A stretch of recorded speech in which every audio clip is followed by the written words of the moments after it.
TOT surgery आपण केव्हा करतो?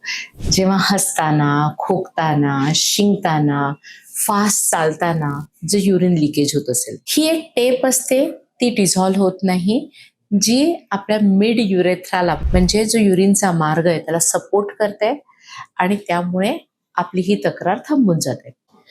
पण आपल्याला प्रश्न पडतो की ह्या टेप किंवा ह्या सर्जरी जी टीओटी आहे त्याचा रिझल्ट किती दिवस राहील? तर त्याचा रिझल्ट परमनंटली म्हणजे कायमचा सुद्धा राहू शकतो. कारण एकदा ती टेप घातली की फक्त टेपच नाही, त्या टेपच्या बाजूला फायब्रॉसिस होतं.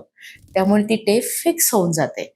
त्यामुळे त्याचा रिझल्ट कायम राहू शकतो. पण ही टेपची सर्जरी झाल्यावर 2-3 परत नॉर्मल डिलिव्हरी झाल्या किंवा आपल्याला कॉन्स्टिपेशन असेल, खूप हार्ड स्टूल होत असेल आणि सारखं प्रेशर करायला लागत असेल आणि आपण त्याची ट्रीटमेंट केली नाही किंवा आपल्याला खोकला येत असेल आणि त्याच्यावर आपण काही ट्रीटमेंट घेतली, महिनोन-महिने हा खोकला चालू आहे, तर हे सिम्पटम्स परत येऊ शकतात. पण पहिल्या इतके जास्त हे नसतात. त्यामुळे घाबरू नका ह्या सर्जरीला.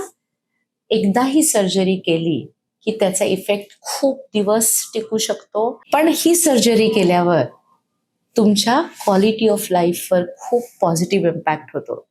त्यामुळे घाबरू नका. अशी जर तक्रार असेल तर निश्चित करून घ्या.